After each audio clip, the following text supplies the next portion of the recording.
Motor وے M1 Peshawar سے رشکئی تک دھند کی وجہ سے بند، M3 فیضپور سے درخانہ تک، M4 پنڈی بھٹیاں سے ملتان تک، M5 ملتان سے ظاہر پیر تک بند۔ ترجمان موٹر وے پولیس کے مطابق لاہور سیالکوٹ موٹر وے M11 بھی دھند کی وجہ سے بند کر دی گئی۔ امریکہ کی براؤن یونیورسٹی میں فائرنگ، 20 افراد زخمی۔ روڈ آئلینڈ میں واقع براؤن یونیورسٹی کو فائرنگ کے سبب بند کر دیا گیا۔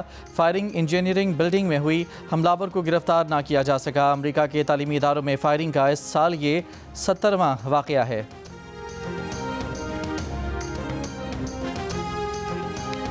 وزیراعظم شہباز شریف نے کہا ہے کہ پاکستان معاشی طور پر بحران سے نکل چکا، معیشت کی پائیدار ترقی کے لیے غیر ملکی سرمایہ کاروں کو راغب کرنا ہے۔ معاشی اشاریے بہتر ہوئے ہیں۔ لاہور میں نیشنل ریگولیٹری ریفارمز کی افتتاحی تقریب سے خطاب میں نیشنل ریگولیٹری ریفارمز کو تیزی سے عملی شکل دینے کی ہدایت۔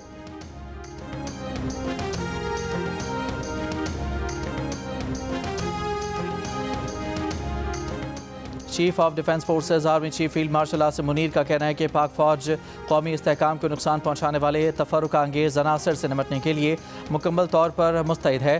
پاک فوج اندرونی اور بیرونی چیلنجز اور انتہا پسند نظریات سے نمٹنے کے لیے تیار ہے۔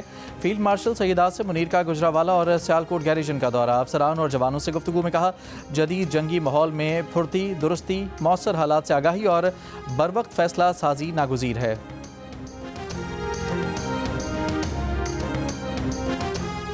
آج بھی سازشی عناصر بانی پی ٹی آئی کو اقتدار میں لانے کی کوشش کر رہے ہیں۔ یہ سارے بیج فیض حمید نے بوئے ہوئے ہیں۔ وزیر دفاع خواجہ آصف کا دعویٰ، کہا فیض حمید بانی پی ٹی آئی پروجیکٹ کے انچارج تھے۔ 9 مئی فیض حمید کی منصوبہ بندی تھی، man power P T I نے دی۔ فیض حمید نے بطور کور کمانڈر بانی کی سہولت کاری کی۔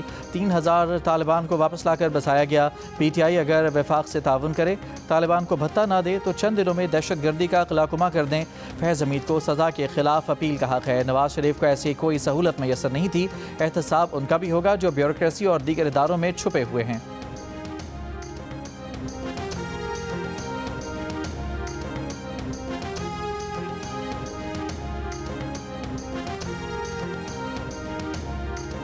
کراچی میں 35ویں نیشنل گیمز پاکستان آرمی کی برتری کے ساتھ ختم ہو گئے۔ اختتامی تقریب میں فیلڈ مارشل عاصم منیر مہمان خصوصی تھے۔ چیئرمین پاکستان پیپلز پارٹی بلاول بھٹو زرداری، وزیر اعلیٰ سندھ مراد علی شاہ اور وزیر کھیل سندھ سردار محمد بخش مہر بھی موجود تھے۔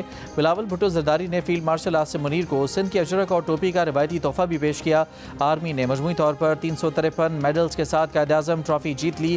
وابڈا کی 232 اور نیوی کی 110 مجموعی میڈلز کے ساتھ دوسری اور تیسری پوزیشن رہی۔ گیمز میں بہترین کارکردگی پیش کرنے والے کھلاڑیوں کو بھی انعامات دیے گئے۔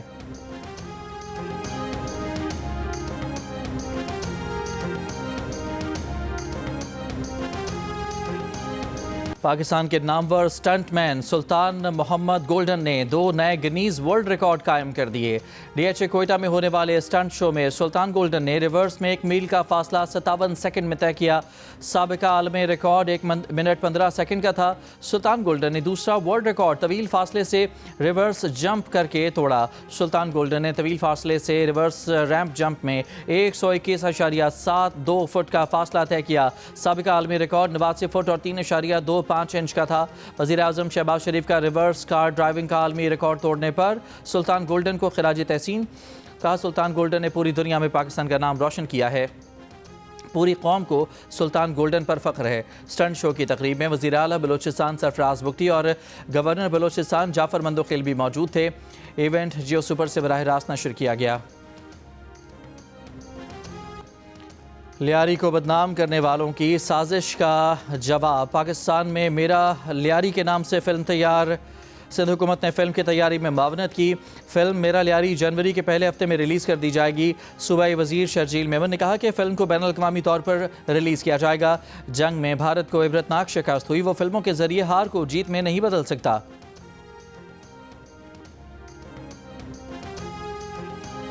بھارت کے شہر کولکتہ میں star footballer Lionel Messi کے مجسمے کی رونمائی تقریب ہنگامہ آرائی کی نظر ہو گئی۔ بھارتی شائقین نے کرسیاں اٹھا کر پھینک دیں، سٹینڈز گرا دیے، ہلڑ بازی مچا دی۔ بھارتی میڈیا کے مطابق شائقین میسی کے جلدی چلے جانے اور شاہ رخ خان کے نہ آنے پر غصے میں آ گئے۔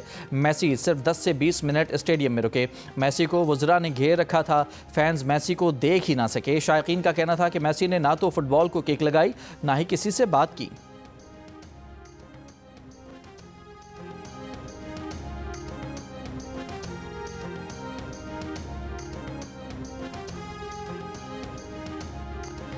پاکستان بار کونسل کے الیکشن میں پنجاب کی 11 میں سے 10 نشستوں کے غیر سرکاری نتائج سامنے آ گئے۔ 8 نشستوں پر اعظم نذیر تارڑ اور احسن بھون سمیت عاصمہ جہانگیر گروپ کے امیدوار کامیاب ہوئے۔ 2 نشستوں پر حامد خان گروپ کے سلمان اکرم راجہ اور شفقت چوہان کو فتح ملی۔ حتمی نتیجہ 22 دسمبر کو جاری ہوگا۔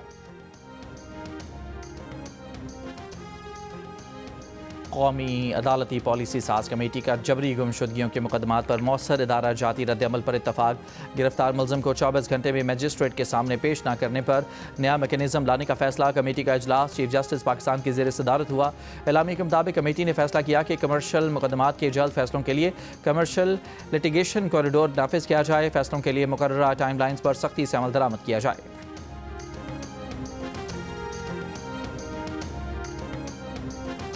وزیر اعظم شہباز شریف سے برطانیہ کی وزیر مملکت برائے بین الاقوامی ترقی اور افریقہ بیرنس جینی چیپمین کی ملاقات۔ باہمی دلچسپی کے امور بشمول ترقیاتی تعاون اور موسمیاتی تبدیلی پر تبادلہ خیال۔ وزیر اعظم شہباز شریف نے کہا کہ پاکستان اور برطانیہ کے درمیان مشترکہ تاریخ، مضبوط ادارہ جاتی روابط اور باہمی احترام پر مبنی دیرینہ تعلقات ہیں۔ وزیر اعظم نے برطانوی پاکستانی تارکین وطن کے متحرک کردار پر بھی روشنی ڈالی۔ ناظم آباد کراچی میں قادری ہاؤس پر پولیس کا چھاپا، متعدد افراد گرفتار۔ سنی تحریک کے ترجمان کے مطابق سرورت اعجاز قادری کو کچھ دیر حراست میں رکھنے کے بعد چھوڑ دیا گیا۔ پولیس حکام کے مطابق قادری ہاؤس سے گرفتار ملزمان کا سابقہ مجرمانہ ریکارڈ حاصل کر لیا گیا ہے۔ پولیس کے مطابق ملزم جواد قادری اور شاہزیب کے خلاف قتل سمیت سنگین نوعیت کے متعدد مقدمات درج ہیں۔ سرورت اعجاز قادری نے الزام لگایا کہ پولیس والے سونا اور موبائل فون ساتھ لے گئے۔ کراچی کے علاقے گارڈن ویسٹ میں فائرنگ، ایک شخص زخمی۔ چیئرمین آباد حسن بخشی کا کہنا ہے کہ بھتہ خوروں کی فائرنگ سے بلڈر کا ملازم زخمی ہوا۔ کراچی میں بھتے کے واقعات بڑھتے جا رہے ہیں، کارروائی کی جائے۔ نماکوٹ میں موٹر سائیکل سوار 2 ڈاکوؤں نے شہری کو لوٹ لیا، CCTV ویڈیو سامنے آ گئی۔ ملیر میں چھاپا، منشیات فروشی کے الزام میں سب انسپکٹر اور قائد آباد تھانے کا اہلکار گرفتار۔ اسلام آباد کے علاقے بھارکہو محلہ راجگان میں فائرنگ کر کے 2 خواتین کو قتل کر دیا گیا، 1 زخمی۔ منڈی بہاؤدین میں گھر کی چھت گر گئی، 3 افراد جاں بحق۔ ریسکیو اہلکاروں کے مطابق جاں بحق ہونے والوں میں 2 خواتین بھی شامل، 1 زخمی۔ شام کے شہر تدمر میں گشت کے دوران امریکی افواج پر فائرنگ۔ پینٹاگون کے مطابق داعش حملہ آور کی فائرنگ سے 2 امریکی فوجیوں سمیت 3 افراد ہلاک ہو گئے، 3 امریکی فوجی زخمی ہوئے۔ جوابی فائرنگ میں حملہ آور بھی مارا گیا۔ شامی وزارت داخلہ کے مطابق حملہ آور شامی سیکیورٹی فورسز کا اہلکار تھا۔ امریکی وزیر جنگ پیٹ ہیگزٹ نے کہا ہے کہ دنیا میں کہیں بھی امریکیوں کو نشانہ بنایا گیا تو حملہ کرنے والوں کا پیچھا کر کے انجام تک پہنچایا جائے گا۔ تدمر میں شامی اور امریکی افواج داعش کے خلاف نبردآزما ہیں۔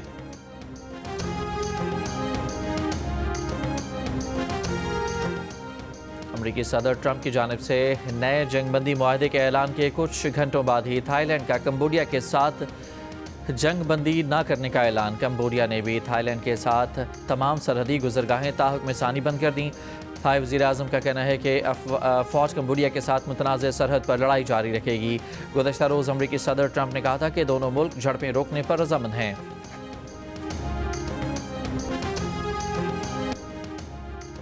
غزہ فورس سے متعلق کانفرنس منگل کو دوحہ میں ہوگی۔ کانفرنس میں 25 سے زائد ممالک کے نمائندوں کی شرکت متوقع۔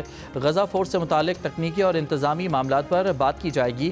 مغربی میڈیا کے مطابق بین الاقوامی فورس کو اگلے ماہ غزہ پٹی میں تعینات کیا جا سکتا ہے۔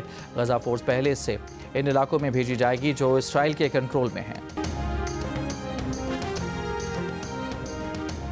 ایشیا کپ انڈر 19 ٹورنامنٹ میں آج روایتی حریف پاکستان اور بھارت مد مقابل ہوں گے۔ میچ دبئی کے ICC اکیڈمی میں صبح 10 بجے شروع ہوگا۔